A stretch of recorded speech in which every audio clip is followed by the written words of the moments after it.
Hello guys, तो आपके लिए एक और इंटरेस्टिंग लेटेस्ट एपिसोड लेकर आए हैं। तो इस एपिसोड की स्टार्टिंग में हम लूली और टिया को एक साथ कहीं पर जाते हुए देखते हैं और तभी टिया लूली से कहने लगती है कि क्या तुम्हें पता है कि मूचेन आखिर कहाँ गया होगा, क्योंकि मुझे ऐसा लगता है कि लिंगर से उसका मुकाबला जरूर हुआ होगा। और तभी वहाँ पे मूचेन आ जाता है और लूली के पास आते ही लूली मूचेन से पूछती है कि क्या सुलिंगर ने तुम्हें फिर से परेशान तो नहीं किया। और ये सुनते ही मूचेन अपने कुछ पावर को दिखाने लगता है जहाँ पर उसने ब्रेक थ्रू कर लिया होता है और ये देखकर लूली बहुत ही ज्यादा खुश हो जाती है और मूचेन आपस में बहुत सारी बातें करने लग जाते हैं और बातों ही बातों में मूचेन अपने हेवनली लोटस का बीज लूली को दिखाने लगता है और कहने लगता है कि ये मैं तुम्हारे लिए लेकर आया हूँ। और ये सुनते ही टिया कहने लगती है कि ये तो काफी ज्यादा सुंदर है और ये कम से कम 2 लाख कॉइन्स में तो बिकेंगे ही। और मूचेन उस सीट को लेकर लूली को दे रहा होता है पर लूली उसको लेने से इनकार करने लगती है और फिर मूचेन कहने लगता है कि ये तुम ले लो, क्योंकि तुम जानती हो जो मेरा है वो तुम्हारा भी है और ये बात तुम क्यों बार बार भूल जाती हो। और ये सब देख के टिया कबाब में हड्डी बनना तो नहीं चाहती थी, इसलिए वहाँ से चली जाती है। और फिर तभी मूचेन लूली से कहने लगता है कि मैं काफी ज्यादा मेहनत करके तुम्हारे बराबर जरूर पहुँच जाऊंगा और तुम मेरी फिक्र बिल्कुल भी मत करना। फिर हम दूसरे सीन में देखते हैं कि मूचेन जो कि अकेले बैठा हुआ कुछ सोचने लगता है। मूचेन यहाँ पे हेवनली लोटस के बारे में पूरा कल्टिवेट कर लेना चाहता है ताकि उसकी जो स्पिरिचुअल पावर है वो स्टेबल हो जाए और ये सीड का तो काम है ही, है कि नहीं, स्पिरिचुअल पावर को स्टेबल करना। और ये ब्रेक थ्रू करने वाले वॉरियर के लिए काफी ज्यादा हेल्पफुल होता है। और दूसरे सीन में हम देखते हैं कि लूली वो भी सीड को लेके मूचेन को देख रही होती है और वो मूचेन को बिल्कुल भी डिस्टर्ब नहीं करना चाहती थी, इसलिए वो वहाँ से चली जाती है। और फिर हम देखते हैं कि सोल सी में जहाँ पर जियान जो आते ही बोलने लगता है कि तुम्हें सबसे पहले अपने डिवाइन टेक्निक को भी कल्टिवेट कर लेना चाहिए, क्योंकि जब तुमने ब्रेक थ्रू कर लिया था इस वजह से तुम इस डिवाइन टेक्निक को कल्टिवेट करने के लिए और भी ज्यादा काबिल बन चुके हो। ये सुनते ही मूचेन हाँ कर देता है और वो अपने डिवाइन टेक्निक को बाहर निकाल लेता है और दोनों ही अपनी टेक्निक का इस्तेमाल करके डिवाइन को फर्स्ट लेवल की कल्टिवेट करने में लग जाते हैं। तभी हम देखते हैं कि मूचेन के चारों तरफ एक फॉर्मेशन क्रिएट हो जाता है पर मूचेन को ये समझ नहीं आता है कि आखिर ये क्या हो रहा है। और तभी हम देखते हैं कि वहाँ पर एक खतरनाक प्रकार का स्पिरिचुअल बीस्ट आ जाता है और ये सब देखकर मूचेन को कुछ समझ में नहीं आता है ये आखिरकार ये कौन सा बीस्ट है जो मेरे सामने आ गया है। और फिर वहाँ पे जुयू आ जाती है और वो कहने लगती है कि ये काफी ज्यादा खतरनाक टेक्निक है जिसके साथ साथ तुम्हारे अंदर ब्लैक पेपर है एंड ये उसके द्वारा जनरेट की गई है और इसी वजह से तुम इसको कल्टिवेट करने के साथ साथ इस प्रकार के बीस्ट का भी सामना कर पाओगे। और ये सुनकर मूचेन अपने पावर के हेल्प से डिवाइन टेक्निक का ब्लैक पेपर के आगे जैसे ही डालता है और वो ब्लैक पेपर पर लगते ही बहुत सारे टेक्निकल हो जाते हैं एंड लोटस फ्लावर के वहाँ अचानक से उस तकनीक को अपने आसपास की स्पिरिचुअल एनर्जी को कंज्यूम कर लेता है और साथ ही साथ वहाँ पर एक बीस्ट फॉर्म के रूप में ले लेती है। जैसे ही वहाँ पर बीस्ट अपीयर हो जाता है तो वहाँ के आसपास की एनर्जी की हेल्प से वहाँ पर एक खतरनाक ब्लास्ट हो जाता है एंड वो एक बीस्ट बहुत ही ज्यादा पावरफुल दिखने लग रहा होता है जिसको देख के जुयान भी बहुत ही ज्यादा हैरान हो जाती है और वो कहने लगती है कि ये चीज तो मैंने पहले कभी देखा नहीं है, ये तो पावर बीस्ट होने के साथ साथ बहुत ही खतरनाक भी है। और उसको एक बात की चिंता होने लग जाती है, अगर ये बीस्ट उसके ही सोल सी में उसके साथ ही रहेगा तो फिर बहुत ही बड़ी प्रॉब्लम हो सकती है। और फिर मूचेन उसे कल्टिवेट करने के लिए सीधा लग जाता है। हम देखते हैं कि उसने अपनी पूरी पावर का इस्तेमाल करके उस बीस्ट को स्पेयर कर लिया है। फिर हम दूसरे सीन में दिखाया जाता है मूचेन जो कि कल्टिवेट करते हुए उसको कई हफ्ते बीत जाते हैं, वो वहाँ पर अपने उसी डिवाइन टेक्निक को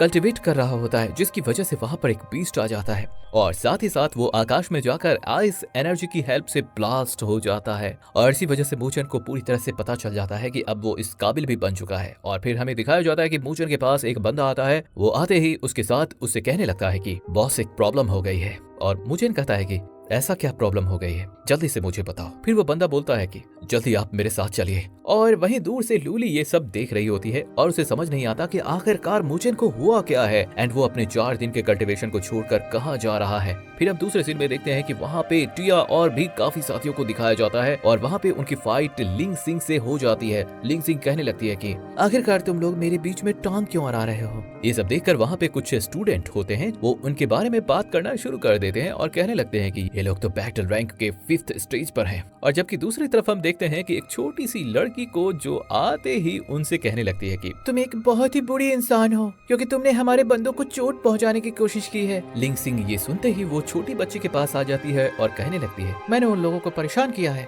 और इतना कहते ही वो एक थप्पड़ उस छोटी बच्ची को मार देती है और इस वजह से वो छोटी सी लड़की को काफी ज्यादा चोट लग जाती है। वो इतने में रुकती नहीं है और वो अपने साथ की मदद से वहाँ पर एक और अटैक कर देती है और जैसे वो अटैक उनको लगने वाली होती है तभी वहाँ पे एन वक्त पर एक सील आके उनको प्रोटेक्ट अट्रैक्ट कर लेती है और किसी ने नहीं बल्कि मूचेन ने एक्टिवेट किया होता है। और मूचेन वो छोटी बच्ची से पूछने लगता है कि आखिरकार यहाँ पर हुआ क्या था।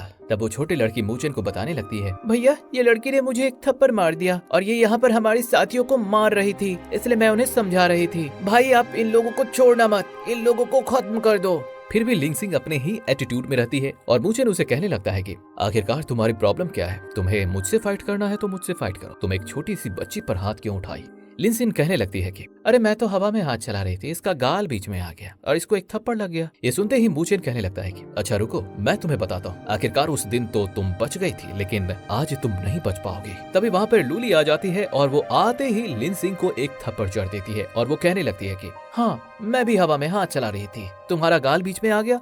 और लिंग सिंह फिर से अटैक करने के लिए रेडी हो जाता है, लेकिन लूली उसके अटैक को बहुत ही इजी वे में डिस्ट्रॉय कर देती है। फिर लिंग सिंह अपने साथियों को अटैक करने के लिए कहती है। उसके साथी जैसे ही अटैक करने आते हैं तो मूचेन अपने डेथ मार्क टेक्निक का इस्तेमाल करके उन्हें रोक देता है। ये देखते ही लिंग सिंह अपनी तलवार की मदद से अटैक करने के लिए आगे आ जाती है और फिर लूली अपने एक स्लैशिंग टेक्निक के इस्तेमाल से उस पर अटैक करती है। तभी वहाँ पर एक और अटैक हो जाता है और ये अटैक और किसी ने नहीं बल्कि लिंग सिंह के बड़े भाई ने किया होता है और वो वहाँ पे आते ही कहने लगता है कि तुम लोग मेरी बहन को परेशान क्यों कर रहे हो। और तभी लिंग सिंह कहती है, इसने मुझे सबके सामने थप्पड़ मारा और आप भी मेरा बदला इससे लो। और फिर मूचेन आगे आके कहने लगता है कि आपकी बहन ने सबसे पहले हमारी टीममेट को घायल किया और इसलिए हम लोगों ने उसे सबक सिखाया है। ये बात सुनते ही उसका बड़ा भाई वहाँ पर एक ब्लास्ट कर देता है और हम जानते हैं कि मूचेन नीचे लेवल पर है और लूली भी उसका मुकाबला नहीं कर सकती। फिर मूचेन सोचने लगता है कि अभी फाइट करना काफी मुश्किल होगा क्योंकि हम तो हार ही जाएंगे। और फिर लूली मूचेन के पास आकर कहने लगती है कि क्या हमें फाइट करना चाहिए। तब मूचेन कहने लगता है कि अभी मैं बातचीत से सब कुछ सुलझाने की कोशिश करता हूँ। और फिर मूचेन कहने लगता है कि यहाँ पे हमारी कोई गलती नहीं है, आप हेवनली लेवल के फर्स्ट स्टेज पर हैं और इसी वजह से आप काफी समझदार हैं, तो आप समझ ही सकते हैं कि यहाँ पर आखिरकार हुआ क्या था। सबसे पहले आपकी बहन ने यहाँ पर मेरी छोटी बहन पर हाथ उठाया था।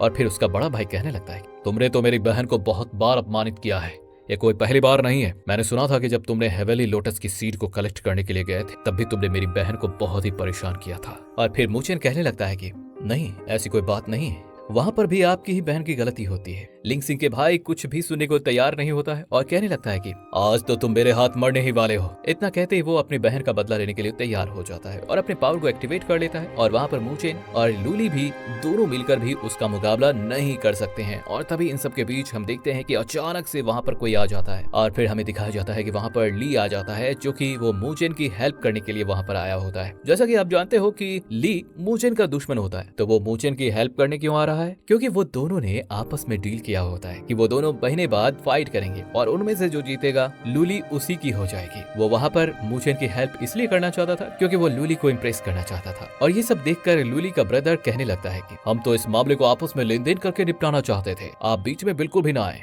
ये सुनकर ली कहने लगता है कि ये हमारे दोस्त हैं, इसलिए मैं बीच में तो आऊंगा ही। और लूली का ब्रदर उनसे कहने लगता है कि उसने मेरी बहन को बहुत बार परेशान किया है, इसलिए मैं इसे बदला लेकर रहूंगा। ली तो लूली को इम्प्रेस करना चाहता था, इसलिए वो वहाँ से जाने को राजी नहीं होता। और फिर ये सुनते ही लिंग सिंह के ब्रदर को वहाँ से जाना पड़ जाता है। वो जाने से पहले मूचेन से कह जाती है, मैं तुमसे अपना बदला लेकर रहूंगी। मूचेन और लूली वहाँ पर ली का धन्यवाद करने लगते हैं और ये सब देखकर ली बहुत ही ज्यादा खुश हो जाता है और वो कहने लगता है कि तुम्हें अपना डील याद है ना, जो कि हम 2 मंथ के बाद फाइट करने वाले हैं। मूचेन कहता है कि हाँ मुझे अच्छे से याद है। और फिर लूली को वहाँ पर मूचेन की बहुत ही चिंता होने लग जाती है और वो कहती है कि हेवेली लेवल के 5th स्टेज वाले बंदे से फाइट तो नहीं कर पाया और क्या तुम 2 महीने बाद इतने पावरफुल हो जाओगे कि हेवेली लेवल के 2nd रैंक वाले बंदे से फाइट कर पाओगे। और 2 महीने में बस कुछ ही हफ्ते रह गए हैं और कुछ ही हफ्ते में तुम क्या ही कर लोगे। और ये सब सोचकर लूली बहुत ही ज्यादा चिंतित हो जाती है। और फिर ली बोलता है, तुम्हें याद है ना कि अगर तुम हार जाओगे तो लूली को तुम्हें मेरे हवाले करना होगा, और अगर तुम जीत जाते हो तो मैं तुम्हारे और लूली के बीच में कभी नहीं आऊंगा। मूचेन कहता है कि मुझे याद है, इसकी फिक्र ना ही करो तो अच्छा है, मैं तो तुम्हें हरा कर ही रहूंगा और आपकी चुनौती मुझे पूरी तरह से स्वीकार है। और फिर ली वहाँ से चला जाता है। फिर हम दूसरे सीन में देखते हैं कि मूचेन अकेला खड़ा होकर रात के अंधेरे में लूली के बारे में ही सोच रहा होता है और पीछे से लूली आ जाती है और वो कहने लगती है कि तुम्हें ली के साथ ये चैलेंज ही नहीं करना चाहिए था, क्योंकि मैं तो बस तुम्हारी ही हूँ। और फिर ऐसा कहते ही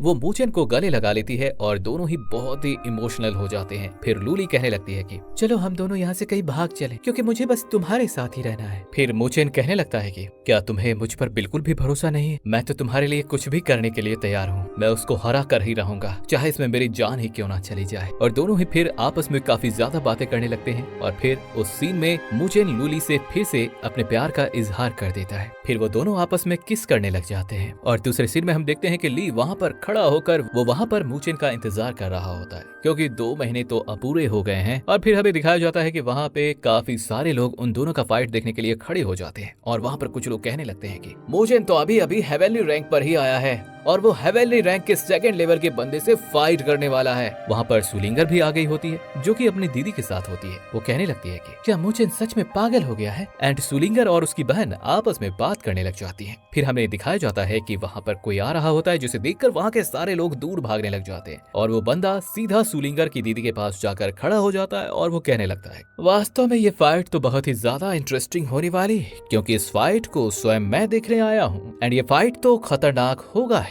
फिर हमें दिखाया जाता है कि वहाँ पर लूली और मूचेन भी आ जाते हैं और उसे देखकर वहाँ के लोग कहने लगते हैं कि मुझे तो लगा था कि मूचेन भाग गया होगा, पर नहीं, ये तो सच में फाइट करने के लिए यहाँ पर आ गया है। और वो सीधा हेवनली के 2nd रैंक वाले बंदे के सामने जाकर खड़ा हो जाता है और उसे देखकर वहाँ के सभी लोग इस फाइट को देखने के लिए बहुत ही ज्यादा एक्साइटेड हो जाते हैं। एंड ली मूचेन से कहने लगता है कि हम दोनों के लेवल के बीच में बहुत ही बड़ा डिफरेंस है और क्या तुम अपने आप को यहाँ पर प्रोटेक्ट करने के लिए कुछ भी नहीं कर सकते हो एंड यहाँ पर तुम मर जाओगे, तो तुम ये मत कहना कि मैंने यहाँ पर किसी प्रकार की चीटिंग की है। और मैं इस मैच में तुम्हें एक मौका दूंगा और तुम उस मौके में जीत जाते हो तो मैं हार मान लूंगा। और इन दोनों का फाइट हम देखेंगे नेक्स्ट एपिसोड में। तो नेक्स्ट एपिसोड देखने के लिए आप हमारे इस वीडियो को लाइक करके चैनल को सब्सक्राइब कर लीजिए और साथ ही बेल आइकन को भी ऑल पर सेट कर लीजिए। Thank you very much.